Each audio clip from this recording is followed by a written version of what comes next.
Ah, night driving. Between nocturnal tendencies and an early aversion to traffic in all forms, night driving made up the better part of my youth. Whether it was ferrying around friends and the girl 2 grades below, as a sad analog to Duran Duran's The Chauffeur, or just cruising empty streets trying to clear my head and escape for a while, I'm well acquainted to losing myself between the blacktop and the black sky. There's an eerie calm to it all, between the mysterious handful of other drivers you pass as the road winds on, and the peculiar strains of whatever late-night programming is offered by public radio or the local college station. Your own thoughts become your sole passenger, riding along and sometimes taking on voices and faces of their own. Glitchhikers recaptures that midnight magic perfectly. As you sit behind the wheel of a cruising automobile one night, with naught but the stars above and other vehicles just out of reach sharing your journey, you're left to take in the majesty of a quiet world that's peculiar and familiar all at the same time. Highway staples such as signage, roadside wilderness, and tunnels and canyons etched out of the earth for the sake of progress are portrayed in a polygonal style that evades any sort of symmetry.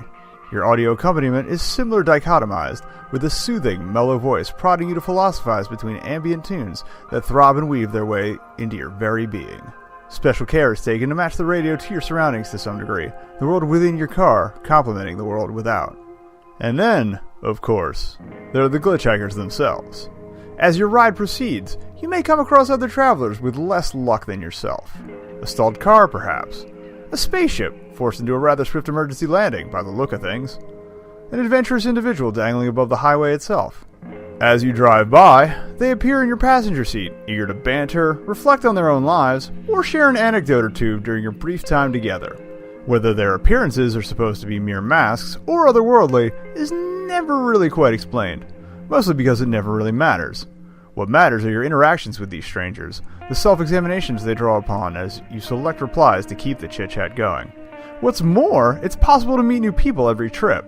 My second ride during my recording session was almost entirely different in its cast than my first, though one familiar face reappeared from my first experiment with the game months ago. I'm not sure whether your driving or other actions have any effect on whom you encounter, but it does offer a bit of replay value to an experience that's a bit of a one and done otherwise. If anything, I recommend taking breaks between playthroughs. The game only lasts about 15 minutes, but the music and radio monologue remains the same each time, which may get tedious with repeated runs. You can snag Glitchhikers for yourself, completely free if you like, at the game's website, though itch.io offers a pay-what-you-want option for it, should you feel like parting with a few dollars. There's also a $10 version that comes with the soundtrack, including a couple of extra tracks missing from the game proper.